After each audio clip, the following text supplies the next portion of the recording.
Alléluia. Sana, alléluia. Béni soit ton nom, Jésus. Gloire et puissance à ton nom. Alléluia.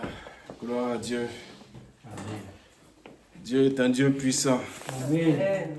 Alléluia.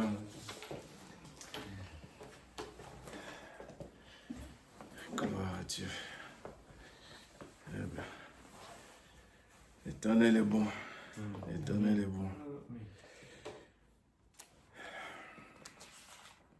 Bien, aujourd'hui nous allons lire dans l'Épître aux Romains. Nous allons aller droit au but. Romains chapitre 10. Et le message un peu provocateur, énigmatique. Le titre du message aujourd'hui sera, j'ai dit provocateur, énigmatique, mais il est à la fois aussi très sérieux et très important.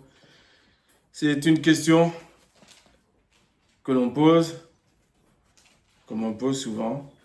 Et je remercie toutes les personnes qui n'hésitent pas à me poser des questions. Et comme je l'ai dit il n'y a pas longtemps à une personne, nous sommes faits, nous avons été fabriqués pour ça, les serviteurs de Dieu. Donc il ne faut pas nous mettre au chômage, bien au contraire.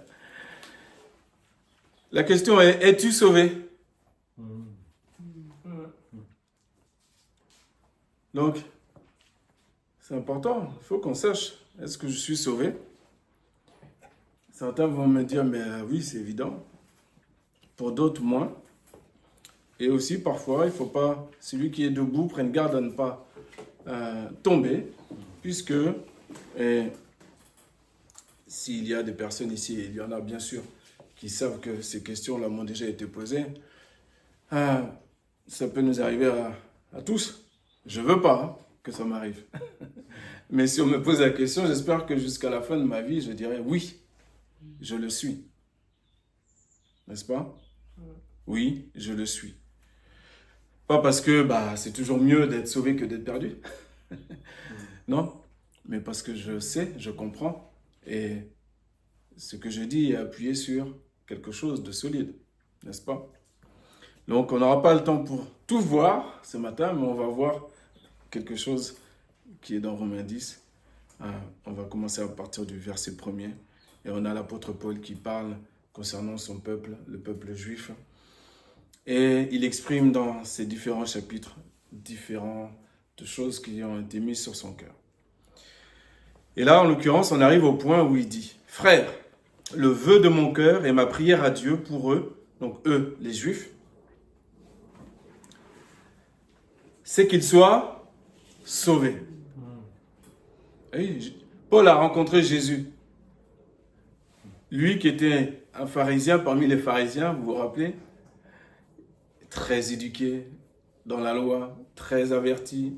Il a appris au pied de Gamaliel, donc c'est-à-dire qu'il cite le nom du rabbin de l'époque, du maître de l'époque. Donc quand tu dis que tu viens de telle synagogue ou de telle école de Torah, on dit « Ah, ok, toi t'es pas n'importe qui. » Voilà.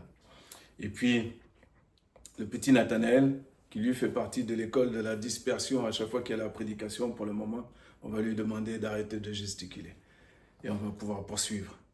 Voilà, sinon on va monter en créneau au fur et à mesure. Alors, après ce premier avertissement plein de douceur et de calme, nous allons voir si il va en profiter. Je ferme la parenthèse. Paul veut sauver son peuple. C'est bien. C'est une bonne chose. Il dit, je leur rends le témoignage qu'ils ont du zèle pour Dieu, mais sans intelligence. Ah. Quand on voit tous les paresseux qu'il y a parfois dans notre milieu chrétien évangélique, opposé à ça, on voit quoi? Des gens qui ont du zèle pour Dieu, donc qui produisent des choses, des actes, des actions, etc., mais sans intelligence. Il y a de la production de prières, production de réunions, production de tout plein de mitzvot, comme ils disent, des commandements, de la tzedaka. Donc ça, c'est pour faire l'aumône à ceux qui n'ont pas beaucoup d'argent. On fait, on organise et on communique aussi, bien sûr. Mais c'est pas mauvais. On fait du bien. On a du zèle pour Dieu et ils le font comme le faisant pour Dieu. Bon. Pour moi, c'est pas mauvais ça. Bien au contraire. Mais sans intelligence, c'est là le problème. Alors on continue. Ne connaissant pas la justice de Dieu, ne connaissant pas la justice de Dieu. Pourtant, c'est la loi qui leur a été donnée. Si je te donne la loi, si je te donne des articles de loi, tu peux dire en toi-même que c'est bon, tu connais la justice, tu sais ce qui est juste, n'est-ce pas? Il faut faire comme ça, pas faire comme ça, il faut s'arrêter au stop, il faut s'arrêter au feu rouge, il faut payer ses impôts, il faut ceci, il faut cela. Bon, ok, tu as les articles, tu sais ce que tu dois faire, ce que tu ne dois pas faire. Tu n'as pas le droit de voler, tu n'as pas le droit de ceci, ok. Donc, tu connais la justice de ton pays. Dans le pays là où tu es, il faut que tu saches quelles sont les règles. Donc, on va te donner les règles. Une fois que tu connais ces règles-là, eh bien, tu peux dire que c'est bon, tu connais la justice. Tu sais comment ça fonctionne. Ok. Eh bien, les Juifs de l'époque pensaient aussi, et encore aujourd'hui pour certains, tant qu'ils sont voilés, ils pensaient connaître comment ça fonctionne. Et encore une fois, je le répète, ils ont du zèle pour Dieu. Ce n'est pas une mauvaise chose. Et un chrétien évangélique qui a du zèle pour Dieu, ce n'est pas une mauvaise chose. Un disciple de Christ qui a du zèle pour Dieu, pour son Seigneur, pour faire les bonnes choses, c'est une bonne chose. Maintenant, il faut qu'il le fasse, ce zèle-là, il faut mêler à ce zèle-là l'intelligence. Et l'intelligence, elle ne peut nous venir que d'en haut. Ça a été dit dans une prière tout à l'heure, que notre intelligence doit être renouvelée. Amen. Et ça, c'est dans 2 chapitres plus loin, Romains 12, où on nous dit que notre intelligence doit être renouvelée. Donc là, je ne regarde pas le texte comme m'occupant que des Juifs, bien entendu. Ça me parle à moi, qui me dit que c'est bien, le zèle que j'ai, chacun selon sa mesure, c'est bien, mais il faut que je puisse agir, comprendre, faire avec l'intelligence qui vient d'en haut. Pour connaître la justice de Dieu, pour produire des œuvres justes. Pas la quantité de choses. Non. Si Dieu te donne 1, 2 ou 3 choses, pourvu que tu touches la cible, vraiment que tu fasses exactement comme Dieu t'a dit, alors ça c'est waouh. C'est comme si tu avais fait 10 millions. C'est extraordinaire.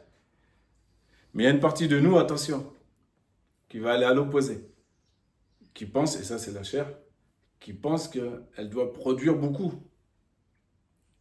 de choses pour plaire à Dieu, pour être justifiée devant Dieu, pour ceci, pour cela. Parfois c'est conscient, parfois c'est inconscient.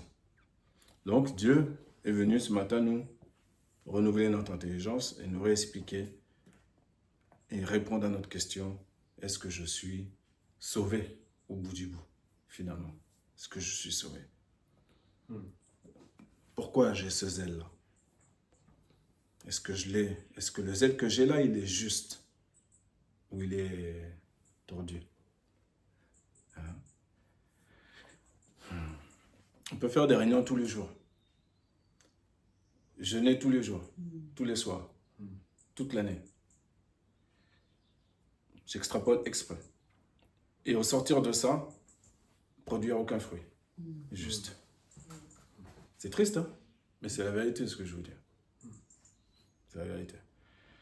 Si chaque action n'est pas faite selon l'intelligence de Dieu, si on ne recherche pas l'excellence et la qualité de Dieu dans chacune de nos actions, et ça commence par les petites choses, eh bien, il ne faut pas rêver. Hein.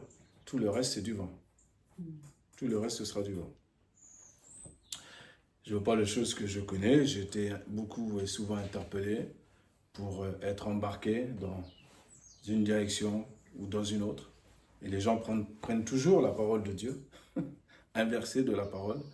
Et si toi, tu n'es pas assis dans la parole, ben, ils vont te dérouter. Ils vont te dérouter. Jusqu'à venir te dire, crois-tu? Et je remercie ma sœur qui m'a envoyé ce message hier sur d'autres personnes et qui m'a donc bien inspiré ce message du jour. Mais sur d'autres personnes qui vivent au bout du bout, la question, vont diffuser un venin chez toi. Ce venin se traduira de la façon suivante. Est-ce que tu crois être sauvé? Est-ce que tu es vraiment sauvé? Regarde comment tu es, regarde ton état, regarde. Vas-y, saute. Certains, c'est ce qu'ils disent, c'est ce qu'ils disent. Le diable, il ne plaisante pas. Nous, on est timides là autour de nous, on a peur d'annoncer l'évangile. Le diable, lui, c'est pas un problème. Il suffit que le gars se promène sur son balcon, il va lui dire, vas-y, saute, tu ne vaux rien, tu n'es pas sauvé. Pourquoi tu vas à l'église? Pourquoi faire? Regarde-toi, regarde ta tête. Et si ces paroles de mensonge pénètrent en nous, en un instant, on oublie l'œuvre de la croix. En un instant. Je répète jamais assez. Dieu a donné la loi aux Juifs. La loi, là, ils n'ont pas pu l'accomplir. Ils n'ont pas pu persévérer dedans. Il leur a envoyé ensuite les prophètes. Les prophètes, ils ont fait quoi? Ils les ont tués, massacrés, les uns après les autres. Bon, il s'est dit, allez, je vais envoyer mon fils, mon unique. Au moins, lui, ils vont le respecter. Et on a vu ce qu'il est advenu. C'était le plan de Dieu, mais on a vu ce qu'il est advenu. C'est la raison pour laquelle on est arrivé au temps aujourd'hui. Enfin, ça fait 2000 ans que ça dure, plus de 2000 ans, que le croyant, le disciple, le chrétien est sauvé par la grâce et non par les œuvres. Il peut faire ce qu'il veut. Et comme je le dis toujours, le zèle, c'est bien. Il faut avoir du zèle. Mais ce n'est pas ton zèle qui te sauve. Ce n'est pas ton zèle qui te blanchit, qui te purifie, qui te... Non, non, non. Non, non, non. Il faut que ce soit bien ancré dans nos esprits, dans nos cœurs, cette parole-là. C'est d'une simplicité, mais c'est très important parce que si le diable vient attaquer cette base-là, c'est que c'est une base qui est très importante pour lui. Cette base de la foi. S'il vient avec la question, Dieu a-t-il réellement dit?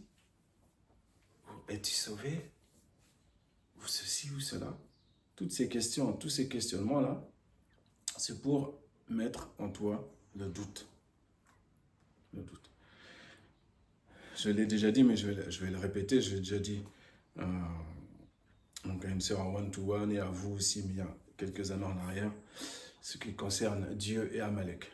Vous vous rappelez, dans la parole de Dieu, c'est marqué qu'il y aura inimitié, littéralement, entre Dieu et Amalek jusqu'à la fin des temps.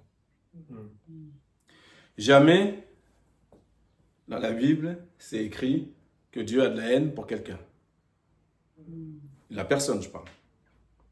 D'accord? Si on prend une autre personne, on pourrait dire, oui, Dieu a aussi dit, j'ai aimé Jacob et j'ai haï Ésaü. Mais ce n'est pas la personne, c'est l'idéologie. Ça, c'est un autre sujet, on y reviendra. Mais pour ce qui concerne Amalek, en hébreu, la racine, c'est Safek. Et Safek, c'est le doute. Et pour le croyant, celui qui est en Dieu, qui est enfant de Dieu, il doit y avoir inimitié entre toi et le doute jusqu'à la fin de ta vie. C'est-à-dire que le doute, là, c'est quelque chose sur lequel tu vas combattre. Tu vas combattre avec les armes de Dieu, bouclier de la foi. On te lance des flèches. Brandis le bouclier de la foi. Toi, tu dis ça, mais il est écrit que. Ah, il est écrit que. On n'oublie pas le casque du salut. Oh, il est bien nommé, hein? Le casque du salut. Salut. C'est pas n'importe quoi que j'ai sur ma tête. C'est pas n'importe quoi. Allez, on continue. Il dit, verset 3. Ne connaissant pas la justice de Dieu et cherchant à établir leur propre justice, ils ne se sont pas soumis à la justice de Dieu. C'est incompréhensible, hein? C'est fort, hein? Ils veulent produire, ils ont du zèle pour Dieu, ils agissent comme voulant servir Dieu, mais ne se soumettent pas à sa justice. Pourquoi? Parce qu'inconsciemment, c'est pas possible que Dieu me sauve juste avec son Fils unique qui met sur la croix, qui meurt pour moi, un innocent sur une croix, et il me sauve de tous mes péchés. Mais comment? C'est pas possible. Non. je suis... Quand on est encore dans notre chair, il y a des choses que le diable utilise pour qu'on puisse être quelqu'un devant les autres, un bon chrétien. Il y a une expression dans une autre religion, on dit un bon musulman. Ah, toi, tu es un bon musulman. Et c'est une parole très flatteuse, c'est un bon petit, une belle petite flatterie qui est dit. Voilà. Et puis après, une fois après dit ces phrases-là, après tu vas demander quelque chose à la personne. Mais il faut d'abord le flatter. Hein? Ah oui. Ah, tu es un bon chrétien. Tu fais ça, tu fais ça, tu fais ça, tiens, c'est bien. Ah bon. Et donc, au fur et à mesure, si on laisse pénétrer ces paroles-là, on va croire que par tout ce qu'on fait, bah oui, c'est grâce à tout ce qu'on fait et ce qu'on est un bon chrétien. Ah non, non, non. L'orgueil, absolument. L'orgueil monte, et puis c'est bon. Je ne suis pas comme les autres, moi. Je ne suis pas comme les autres. Hein? Ils ne se sont pas soumis à la justice de Dieu. Verset 4. Car Christ est la fin de la loi pour la justification de tous ceux qui croient. En effet, Moïse définit ainsi la justice qui vient de la loi. L'homme qui mettra ces choses en pratique vivra par elles. Donc c'est normal qu'ils soient dans cette situation, les Juifs. Ils suivent Moïse. Moïse dit qu'en pratiquant ces choses-là, c'est comme ça que tu vas vivre. Donc, ils obéissent. Ok. Mais ils n'ont pas l'intelligence, ils ne comprennent pas. Ils ne savent pas ce qu'ils font en vérité.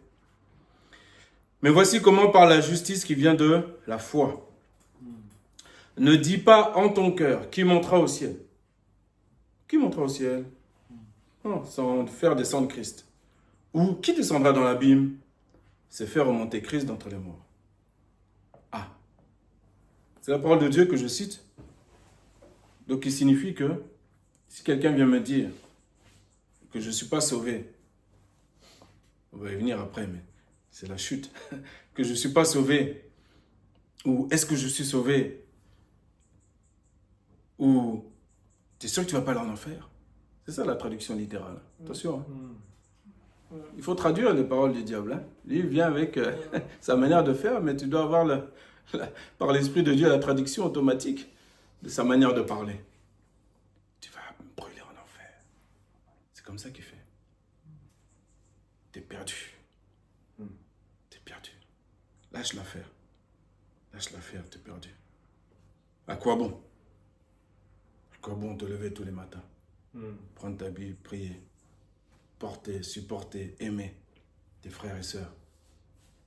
À quoi bon? Tu ne sais même pas si tu vas être au paradis. En un instant, il te fait passer de chrétien à musulman. Ah mais c'est vrai. En un instant. Donc, nous qui avons cette certitude, cette foi-là, extraordinaire, même notre propre cerveau, on ne comprend pas d'où vient cette foi-là, magnifique. Ça nous dépasse. Jésus, un innocent sur la croix, qui porte mes péchés, mais ça nous dépasse. Je ne sais pas vous, moi ça me dépasse. Ça me dépasse. Quel amour!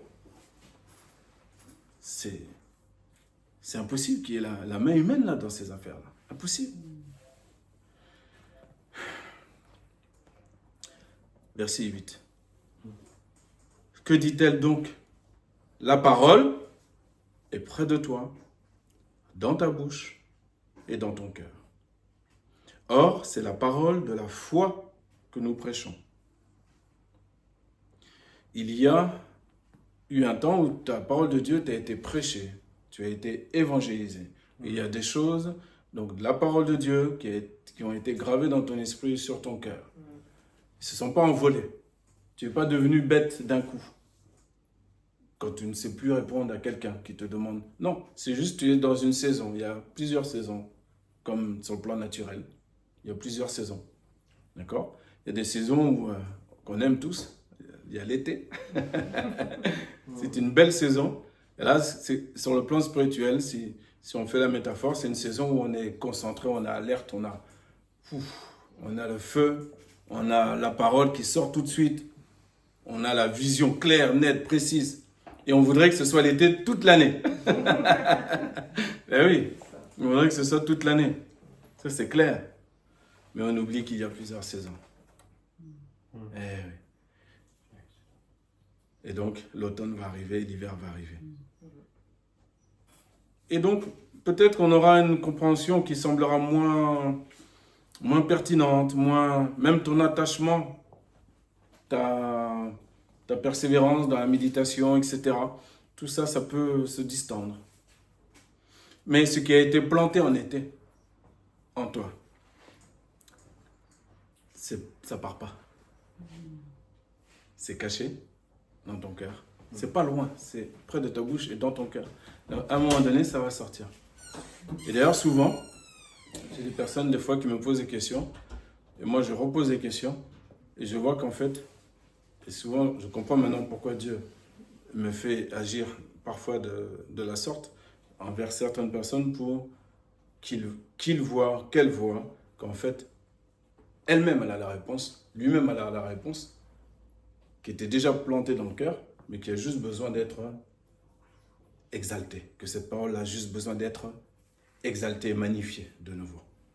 Voilà. Dépoussiérée. Et ça, c'est ce qu'on fait les uns avec les autres. On s'édifie, on s'excite pour de bonnes œuvres, on se parle quand deux chrétiens parlent ensemble du Seigneur. Il n'y a pas un qui est en train de l'enseigner l'autre. On est simplement en train de s'édifier. On s'est dit, ah oui, c'est vrai, dans tel passage, c'est comme ça. Ah oui, ça veut dire ça. Et au fur et à mesure, on prend plaisir. Le Seigneur, donc en faisant ça, on invite le Seigneur dans notre conversation. Parce que là où 2 ou 3 sont assemblés en mon nom, je suis au milieu d'eux. Et donc le Seigneur, il vient, il voit qu'il y a la connexion, et bien il peut envoyer les données, les bonnes données. Et il les envoie comment? Par le Saint-Esprit. Ah, et ça, c'est les meilleurs moments. C'est merveilleux. Tout comme les 2 disciples sur le chemin d'Emmaüs. Ils marchaient avec Jésus. Ils étaient accablés d'une tristesse.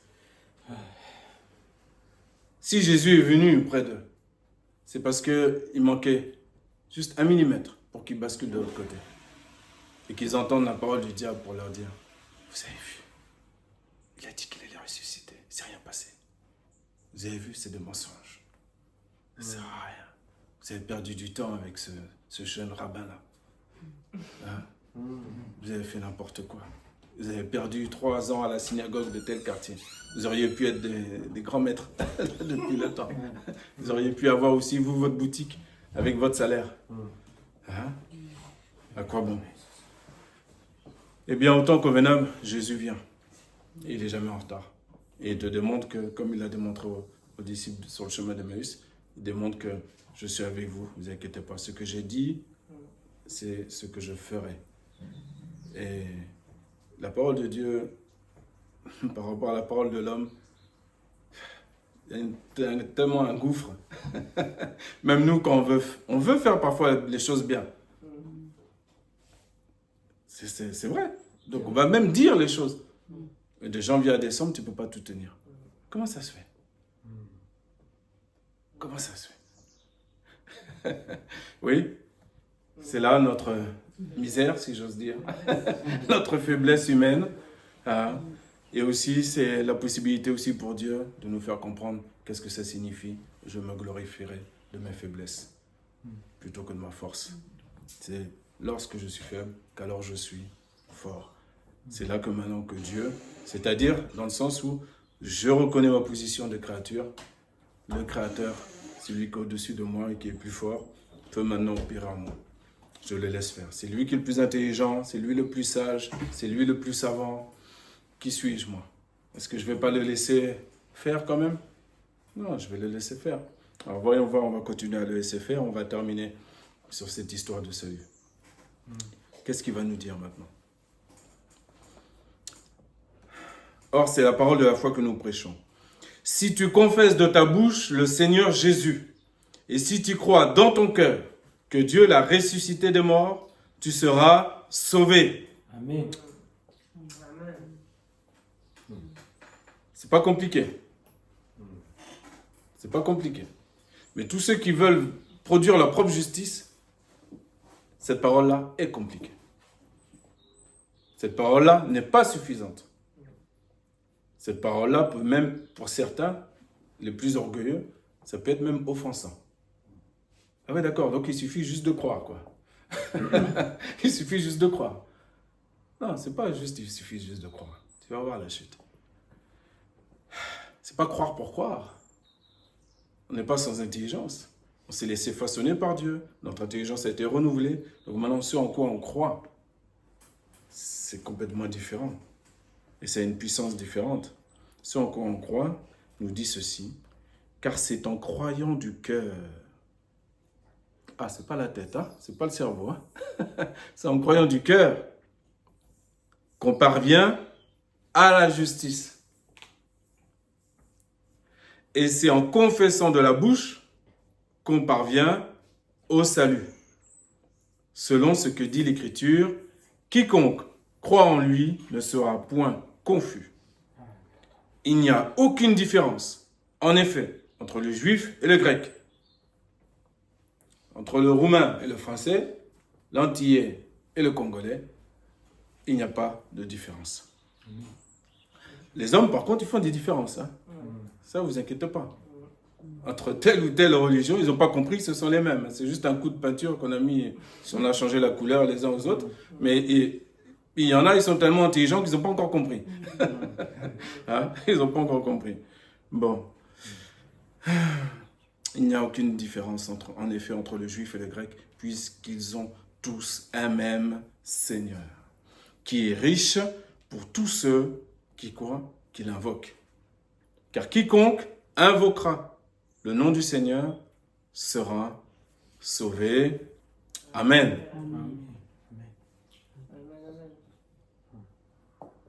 Comment je suis sauvé? Par la foi en Jésus-Christ. La foi nécessite une action, comme je dis toujours. Ce n'est pas une foi qui est morte, qui est inerte. Hein. Quelle est cette action-là? Jésus-Christ est mon Seigneur. Je crois qu'il est le Fils de Dieu vivant, qu'il est ressuscité d'entre les morts. Oui, qu'il est mort à la croix pour mes péchés. Mais je confesse qu'il est Seigneur et qu'il est ressuscité le 3e jour. Je suis sauvé. Je suis sauvé. Maintenant, persévérer jusqu'à la fin, c'est persévérer dans quoi? Dans la foi. La foi en quoi? Eh bien, en Jésus, donc en la parole de Dieu. On va poursuivre. C'était pas prévu, mais j'ai un peu d'avance. Hein? J'ai un peu d'avance. Donc, on va ajouter 5 minutes. Allez, verset 14. Comment donc invoqueront-ils celui en qui ils n'ont pas cru? Ok, donc là, on va parler d'évangélisation. Ok. Et comment croiront-ils en celui dont ils n'ont pas entendu parler? Et comment en entendront-ils parler s'il n'y a personne qui prêche? Donc, il est bon qu'il y ait des personnes qui prêchent. Qui prêchent quoi? La parole de Dieu. Qui prêchent l'évangile. Qui prêchent la bonne nouvelle. Qui prêchent Jésus-Christ. J'insiste lourdement exprès sur tous ces mots, tous ces termes. Qu'est-ce que je prêche au final? Qu'est-ce que la personne prêche quand j'écoute? Qu'est-ce qu'elle prêche? Si je veux en savoir sur les sciences, sur les maths, sur d'autres choses, je vais choisir mon thème et puis je vais m'instruire. Ok, maintenant là on parle de la parole de Dieu. Si je veux m'instruire, je me mets sur YouTube, je me mets sur un autre canal, Internet, peu importe, mais que je cherche des choses concernant Dieu. Il faut que la personne, à un moment donné, me ramène Dieu, me bénisse avec les paroles de Dieu. Si ces paroles-là créent en moi du poison, du mal-être, c'est qu'il y a un souci. Mes brebis entendent ma voix et elles me suivent.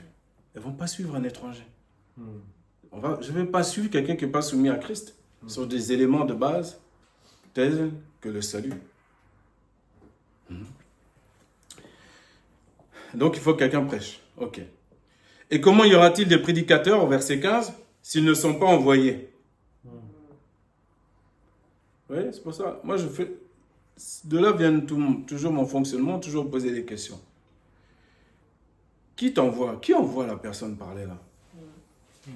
Qui vient troubler les gens comme ça, pour leur dire est-ce que vous êtes sauvés? D'une manière ou d'une autre. C'est qui l'envoie, cette personne-là? Hein? Cette personne envoie troubler le peuple de Dieu et elle sera envoyée par Dieu? Bizarre. Bizarre. Selon qu'il est écrit qu'ils sont beaux les pieds de ceux qui annoncent la paix. Ils annoncent la paix. Ah bon? Moi, là, ce que j'entends depuis tout à l'heure, c'est des gens qui annoncent le trouble, le doute. De ceux qui annoncent de bonnes nouvelles. Mais tous n'ont pas obéi à la bonne nouvelle. Aussi, Isaïe dit-il, Seigneur, qui a cru à notre prédication? Isaïe 53, vous vous rappelez? Ainsi, la foi vient de ce qu'on entend. Est-ce que tu crois quand Jésus parle, quand Dieu parle? Est-ce qu'on croit? La foi vient de ce qu'on entend. Et ce qu'on entend vient d'où? De la parole de Christ. Elle ne vient pas de la parole d'un pasteur, d'un prédicateur quelconque, d'un frère, d'une sœur, elle vient, ou d'un influenceur, aussi chrétien qu'il soit, il peut avoir des millions de followers. Ce petit bonhomme derrière l'écran ne me sauve pas. Celui qui me sauve, c'est Jésus-Christ. C'est l'Éternel.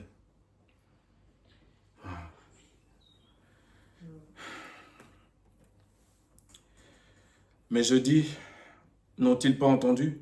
Au contraire, leur voix est allée par toute la terre et leur parole jusqu'aux extrémités du monde. Mais je dis, Israël ne l'a-t-il pas su? Moïse le premier dit, j'exciterai votre jalousie parce qu'il n'est point une nation. Je provoquerai votre colère par une nation sans intelligence.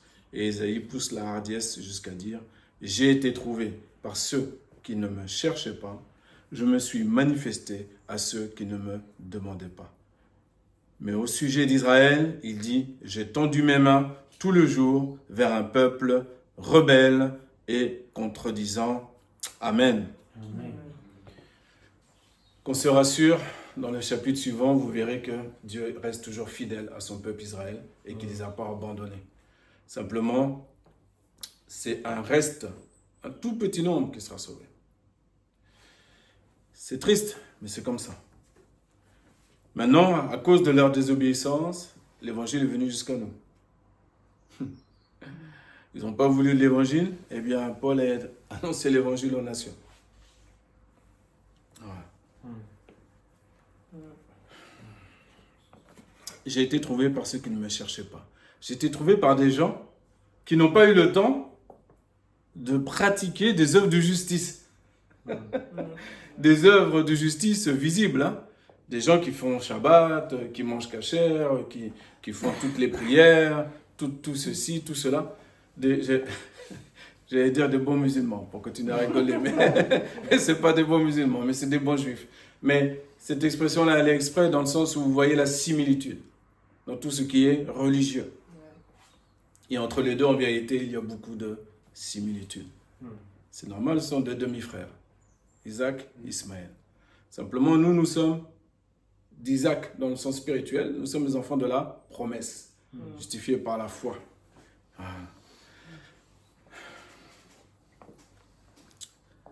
Je me suis manifesté à ceux qui ne me demandaient pas. Et c'est comme ça que Dieu fait. Il bouscule l'intelligence des êtres humains. Il y a des gens, ils ne les cherchent même pas, il vient se manifester à eux. Donc, je vous encourage pour toutes les personnes pour lesquelles vous priez, continuez à prier, mais priez jamais avec une désespérance. Priez avec une pleine confiance et une tranquillité.